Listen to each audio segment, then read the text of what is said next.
Main at EB Dabarkads, nagpaalam na at Alden nasukol na sa usapang anak at asawa. Main at Alden, idinawit pa sa promotion.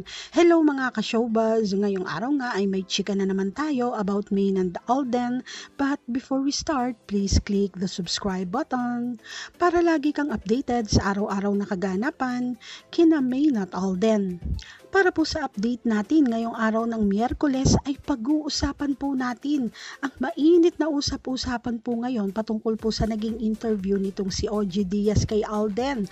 Actually, hindi po ito bago at kumbaga late na lang po nila in-upload or inilabas. Syempre bilang kilala naman po natin itong si OG, naghintay pa po ng magandang timing para ipalabas. Para nga naman dawit na naman ang kanyang channel sa pag-uusapan. Dati pa po ito at ito po yung time na in-interview niya po itong si Alden doon sa isang branch ng Conchas dito po sa Silang Tagaytay Road. At dito nga yung anak issue ang isa sa mga napag-usapan po nila dito. Mamaya po ay idedetalye ko ang mga bagay na yan sa inyo dahil naging kapansin-pansin na noong interview naman itong si OG kay Main ay ganyan din po ang siste. Issue sa anak din po ang ibinaton niya noon kay Main. At bukod nga riyan ay isama na din nating pag-uusapan na kasabay nga po ng pagtatapos ng taping or shooting ng proyekto ni na Alden at Julia. So susunod na nga dyan ang pagpopromote. Kaya naman ayan, at kung ano-ano na naman po ang ipinapasok at isinisingit nila sa interview para nga naman pag-usapan ng husto ang movie at ang mainit-init pa pong pamamaalam ng buong EB Dabarkads sa Tape Incorporated mula po ngayong araw. Alamin at pag-usapan po natin yan at pag-usapan na din natin ang iba pang ganap kina Main at Alden. At bago tayo mag-start sa ating hot topic for today, salamat pong muli sa mga walang sawang tumututok sa ating channel at sa mga senior citizens natin na laging nakiki-update patungkol sa ating phenomenal couple. At bilang pasasalamat, hayaan niyo pong basahin ko ang mga napili naming top commentors kaugnay ng naging last update natin. Mula po kay Miss Gina Torico, good afternoon ka-showbuzz. Year 2025 pa matatapos ang contract ng EB sa GMA. Santanya, di ka welcome sa fandom ng Aldab. Nasa parking area si Alden, nasa 5th floor, yun nga lang walang picture kaya walang ebidensya. Ramdam ko ngayon ang galit ng mga Armins at Mainers dahil di sila nakaporma at sana sa Vivo di magpauto sa mga nagbida-bidahan. Ka-showbuzz, hintayin na lang natin kung kailan lilisanin ng EB ang GMA papuntang TV5. Yun nga lang almost 2 years na di ako nanonood ng EB sa GMA sa TV5 pa, kaya na malayo si Main kay Alden. Kung mababa ang ratings ng EB sa GMA, mas lalo na sa TV5. Ka-showbuzz, alalahanin lang natin na walang nakakaalam kung ano ang mangyayari sa EB. Sa akin lang is to see is to believe. Yes po, Ma'am Gina, sino nga ba naman po ang gaganahang manood ng Eat Bulaga? Kung ganyang ang nais po nating makita doon na magkasama ay wala at ginagawan pa ng sarswela. Ako po personally, okay lang po sa akin ano man po ang mangyari sa EB, sa ang network man po sila mapadpad. Kasi po kung tutuusin, sila lang din po naman yung may gawa sa kung ano po yung pinagdadaanan nila ngayon. Yun nga lang, concern lang naman po natin dyan ay sina Main at Alden. Choice pa din naman po ni Main kung sasama siya saan man po makarating ang Eat Bulaga. At tama po kayo, to see is to believe na lamang po sa mangyayari sa kanila. Salamat po, ingat po kayo and God bless. At mula naman po kay Miss Meng, hi Miss Showbuzz. Salamat sa well-explained mong analysis sa pangyayari, especially sa event ni Alden.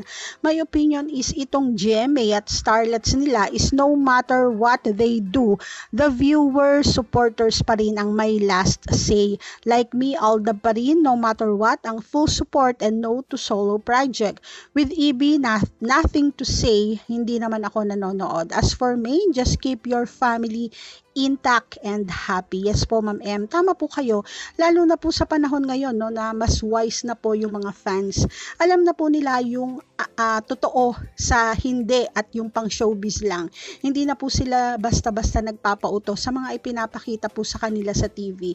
They do their own research na po pag interesado po sila sa isang artista. And yes po, ano man po ang mangyari, ano man po ang maging issue, hindi po mababago niyan ang pagmamahal at pagsuporta suporta po natin kina Maine at Alden. Sila lang po, Aldab, ay sapat na po sa atin. Salamat po.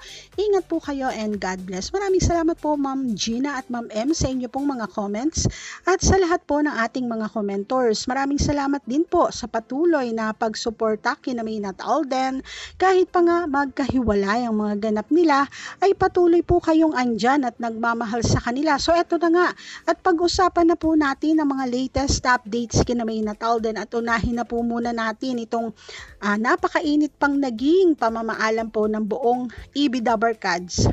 Sa pamunguna nga po iyan ng TVJ sa Tape Incorporated. Ayon po sa naging pahayag po nitong si Casey kanina sa EB, pumasok daw po silang lahat ngayong araw para magtrabaho.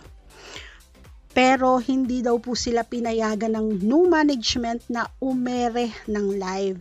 At kasunod niyan ang pamamaalam na nga nila sa nasabing management at nagpasalamat po sila sa lahat ng mga nakasama at sumuporta sa kanila mula po taong 1979. So hanggang talagang hindi na po talaga naayos pa ang lahat sa kanila at sa new management. Para po sa akin mas mabuti na rin po siguro ito dahil mas mahirap naman po talaga na magtrabaho kung may ganyang hidwaan or hindi pagkakaintindihan ang bawat isa. Kahit ano pa pong pilit nyo na maging professional para lang po sa trabaho, pero at the end of the day andun pa rin po yung gap, yung hindi po pagkakaintindihan at mas nakakailang po yung ganong. Kaya mas mabuti na ngang putulin na. At sa huli nga po, ayon pa nga po kay Casey, saan man daw sila dalhin ng tadhana, tuloy pa din ang 1,000 isang tuwa. So standby na lang po tayo kung ano po ang mangyayari dito sa Eat Bulaga at kung saan po ulit sila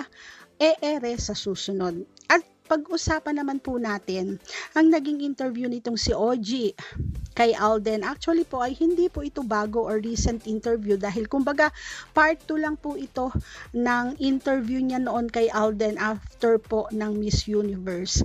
At dahil alam niya na po na may bagong proyekto itong si Alden, kaya naman naghintay pa ng tamang timing para lang maipalabas itong interview na ito kay Alden. Kilala naman po natin itong si OG Diaz. Syempre mas pabor nga naman sa kanya na mailabas ang interview kasabay ng promotion ng movie ni Alden at Julia para nga naman pati siya mapag-usapan din. And since tapos na nga din daw po ang movie or ang shooting ng movie, and syempre ano nga ba naman po ang aasahan natin sa mga ganyang interview? Puro kasinungalingan, puro pagdi-deny dahil syempre scripted na yan. Papalabasin po nila dyan yung sagot buhat kay Alden sa kung ano po yung inaasahan ng lahat na isasagot niya, yung pagiging pambansang single, walang asawa, walang anak, at wala po yung ipinagkaiba doon naman po sa naging interview din itong si OG kay May noon na bukod sa pagbanggit kay Alden ay na-bring up din po yung anak issue na yan. Tapos ngayon dahil po may bagong movie na ipopromote si Alden, kaya si Alden naman po ang pinilit po nilang magsinungaling or mag-deny paulit-ulit at iisang style kumbaga. At dahil si Maine at Alden, isama pa yung anak issue na yan, kaya naman walang palya, pag-uusapan po talaga yan ng mga tao. At dahil nga medyo matagal-tagal na nga din po yung interview na yan, nalinis na po nila ng husto yan. Ibig sabihin na edit na po nila ng husto. Naputol na po yung mga sa tingin po nila hindi naaayon po sa gusto nilang palabasin. At sa lahat po ng mga yan, doon pa rin ako sa naging pagbubunyag ni Alden na kahit ang daming niyang rason para po sumuko dahil sa dami ng mga nangyayari po sa kanya sa mga bagay na nararanasan po niya sa mundo ng industriya, hindi man po lantarang inamin ni Alden doon kung ano-ano ang mga bagay na yan. Alam naman natin na hindi po mawawala dyan ay yung patungkol po sa kanila ni Maine na marami silang kailangang isakripisyo para lang po sa kanilang careers. Pero sabi nga po ni Alden, laban lang ng laban dahil hindi dapat nagpapasuko sa mga pagsubok at problema na dumarating sa buhay. And for sure, isang rason po na nagpapatibay kay Alden ay ang family niya, yung pong sariling niyang pamilya na kahit wala pa ding lantarang pag-amin ng totoo mula po sa kanila alam naman nating hanggang sa huli paninindigan po sila ni Alden. At yan nga ang mga balitang tinutukan natin ngayong araw ng Miyerkules mga ka-showbuzz. Please click the subscribe and bell buttons para sa araw-araw nating updates. kina Min at Alden. Thank you.